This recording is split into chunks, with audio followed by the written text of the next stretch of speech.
వచ్చే అసెంబ్లీ ఎన్నికల్లో సిద్దిపేట నుంచి పోటీ చేయనున్నట్లు తెలంగాణ జాగృతి అధ్యక్షురాలు, మాజీ ఎమ్మెల్సీ కవిత ప్రకటించారు. ఆమె మీడియాతో చిట్చాట్లో మాట్లాడుతూ ఈ ప్రకటన చేశారు. అలాగే సిద్దిపేట తన మొదటి ఛాయిస్ అయితే, రెండో ఛాయిస్ ఉమ్మడి నిజామాబాద్‌కు చెందిన బోధన్ అని కూడా ఆమె చెప్పారు. అంటే మొదటి ఛాయిస్ సిద్దిపేట, రెండో ఛాయిస్ బోధన్ అని ఆమె చెప్పారు.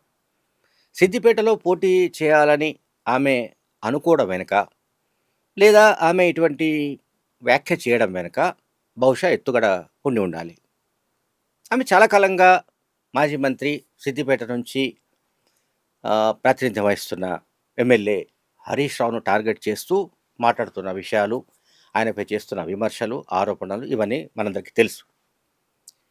తన మేనత్త కొడుకైన, తన బావ అయిన హరీష్ రావు పైన ఆమె నిజంగానే పోటీ చేస్తే సిద్దిపేట బహుశా తెలంగాణలోని 119 కాన్స్టిట్యుయెన్సీలలో జరిగే అసెంబ్లీ ఎన్నికల్లో సిద్దిపేట పైనే మొత్తం తెలంగాణ ప్రజలు ఆసక్తి ప్రదర్శించే అవకాశాలు ఉన్నాయి. అక్కడ హోరాహోరీ యుద్ధం జరిగే అవకాశాలు కూడా లేకపోలేదు. సో ఈ కాంటెస్ట్లో ఆమె చాలా తెలివిగా, నేను రాష్ట్రంలో ఎక్కడి నుంచైనా పోటీ చేయొచ్చని ముందు చెబుతూ, నా మొదటి choice Siddipet, second choice Bodhan అని ఆమె అన్నారు. తర్వాత ఆమె చాలా విషయాలు మాట్లాడారు. బీఆర్ఎస్ పార్టీకి చెందిన చాలామంది నాయకులు, అంటే చాలామంది నాయకులు తనతో టచ్లో ఉన్నట్టుగా ఆమె ఇదివరకు చెప్పిన విషయాన్ని మళ్ళీ ఒకసారి చెప్పారు. గతంలో కూడా ఇటువంటి వ్యాఖ్యలు చేశారు ఆమె. తాజాగా మళ్ళీ అటువంటి వ్యాఖ్యలు చేశారు. అయితే బీఆర్ఎస్ పార్టీకి చెందిన వాళ్ళు ఎవరైతే తనతో టచ్లో ఉన్నారో, వాళ్ళ వాళ్ళ క్యాడర్ స్థాయి కానీ, లేకుంటే వాళ్ళు ఎవరనే విషయం కానీ, దానికి సంబంధించిన క్లూ కనుక ఇస్తే తక్షణం బీఆర్ఎస్ పార్టీ వాళ్ళందరినీ మళ్ళీ కమ్మే అవకాశం, అంటే వాళ్ళందరినీ బయటకు వెళ్లకుండా కట్టడి చేసే అవకాశం ఉన్నందున తాను ప్రస్తుతానికి రివీల్ చేయలేదని ఆమె చెప్పారు. రివీల్ చేయదలుచుకోలేదని చెప్పారు. తాను బయట పెట్టదలుచుకోలేదని ఆమె చెప్పారు. సరే, త్వరలో జరిగే గ్రేటర్ హైదరాబాద్ మున్సిపల్ కార్పొరేషన్ ఎన్నికల్లో, అలాగే జడ్పీటీసీ, ఎంపీటీసీ ఎన్నికల్లో కూడా తమ పార్టీ పోటీ చేస్తుందని అనౌన్స్ చేశారు. అయితే ఈసారి కూడా అంటే రీసెంట్గా జరిగిన మున్సిపల్ ఎన్నికల్లో లాగానే అవసరమైతే ఒక పార్టీతో, like all India forward bloc లాంటి పార్టీతో పొత్తు పెట్టుకొని పోటీ చేసే అవకాశాలను ఆమె తోసిపుచ్చలేదు. ద సేమ్ టైం, ఒకవేళ ఈలోగా తమ పార్టీకి గుర్తు వస్తే ఆ గుర్తుపైనే తాము పోటీ చేయనున్నట్లు తెలియజేశారు. జడ్పీటీసీ, ఎంపీటీసీ ఎన్నికల్లో ఫలితాలు ఎట్లా వచ్చినా, గెలుపోటముల సంగతి ఎలా ఉన్నా, తాము పోటీ చేయదలుచుకున్నట్లు ఆమె స్పష్టం చేశారు. ఇది జడ్పీటీసీ, ఎంపీటీసీ ఎన్నికలు కావచ్చు, అట్లాగే మన జిహెచ్ఎంసీ ఎలక్షన్స్ కావచ్చు, గ్యారంటీగా తమ పార్టీ పోటీ చేస్తుందని చెప్పారు.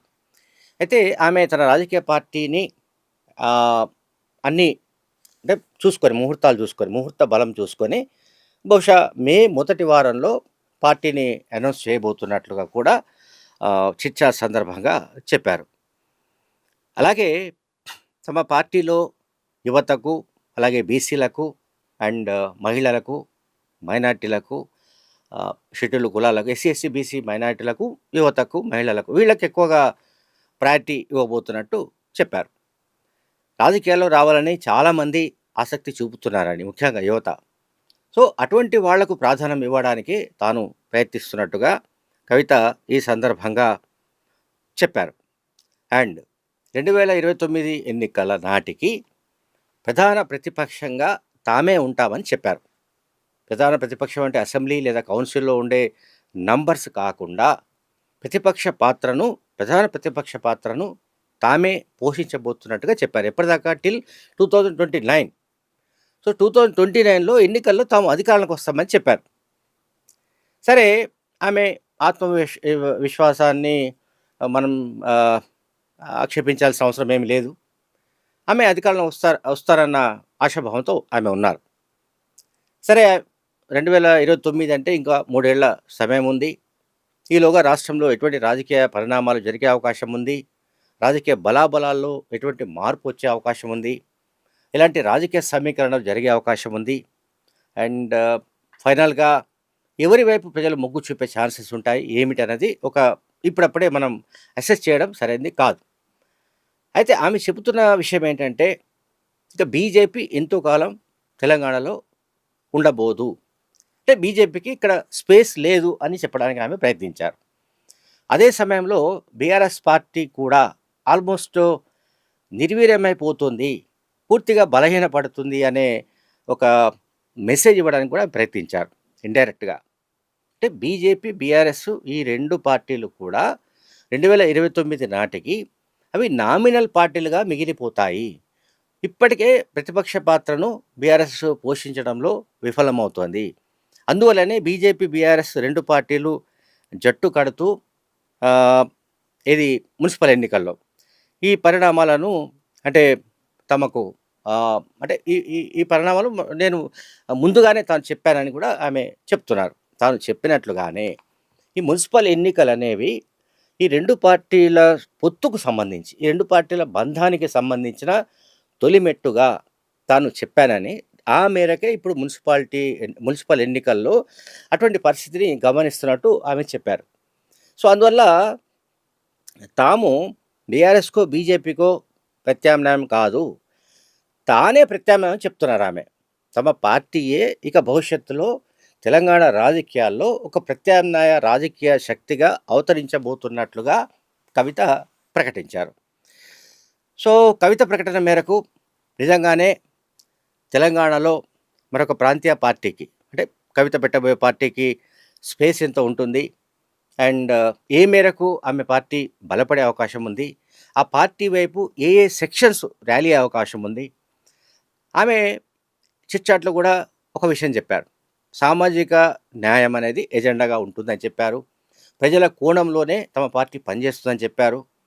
ప్రజల కోణంలో పనిచేసినప్పుడు, సామాజిక న్యాయం ఎజెండాతో పనిచేసినప్పుడు ఎంతమంది ఆల్రెడీ ఇప్పుడు వివిధ రాజకీయ పార్టీలతో అటాచ్ అయిన వాళ్ళు, వివిధ రాజకీయ పార్టీలకు అంకితమై పనిచేస్తున్న కార్యకర్తలు ఏ మేరకు ఆమె వైపు ర్యాలీ అయ్యే అవకాశం ఉంది?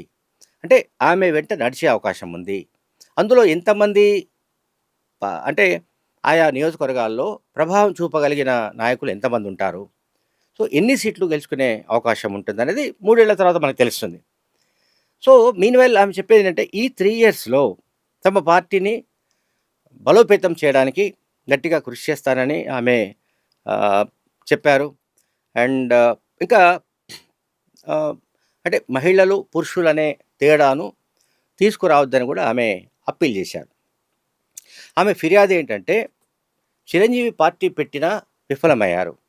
కానీ చిరంజీవి గురించి మాట్లాడకుండా, ప్రజారాజ్యం పార్టీ గురించి మాట్లాడకుండా, షర్మిల గురించి ప్రస్తావించడం సరైంది కాదని ఆమె అభిప్రాయపడ్డారు. సో, పార్టీలు పెట్టి వాటిని పూర్తిగా మూసివేసిన, జెండా ఎత్తివేసిన పురుషుల గురించి కూడా మాట్లాడాలని ఆమె మీడియాకు అప్పీల్ చేయడాన్ని ఇక్కడ మనం అర్థం చేసుకోవాలి.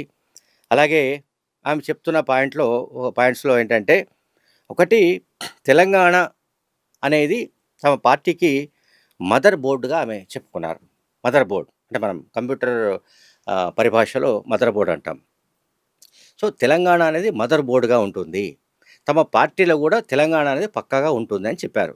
అంటే తెలంగాణ పక్కన మళ్ళీ తెలంగాణ జాగృతి వగైరా ఏముంటుందనేది తెలియదు. మే మొదటి వారంలో తానే స్వయంగా తన పార్టీని డిక్లేర్ చేయబోతున్నట్లుగా ఆమె చెప్పారు. అయితే దీంట్లో 2 విషయాలు ఇంపార్టెంట్ విషయాలు ఈ చిట్‌చాట్‌లో. ఒకటి, సిద్దిపేట నుంచి పోటీ చేయాలని అనుకుంటున్నట్టుగా చెప్పడం. అంటే హరీష్‌తో తలపడాలనే ఒక వ్యూహం. రెండోది, మొత్తంగా అసలు ప్రతిపక్షాలు బీఆర్ఎస్, బీజేపీ లాంటివి ఉండవు. తమ పార్టీయే ప్రతిపక్షంగా కొనసాగుతుంది. ఎన్నికల నాటికి తాము అధికారంలోకి వస్తాం. అంటే కాంగ్రెస్‌ను కూడా ఓవర్‌టేక్ చేయగలదు అని ఆమె మాట్లాడుతున్నారు. సరే, వీటికి సంబంధించి సాధ్యాసాధ్యాలు, వ్యవహారం ఇదంతా కూడా వీటిని అంచనా వేయడానికి మనకు ఇంకా చాలా సమయం పట్టే అవకాశం ఉంది. Thank you very much.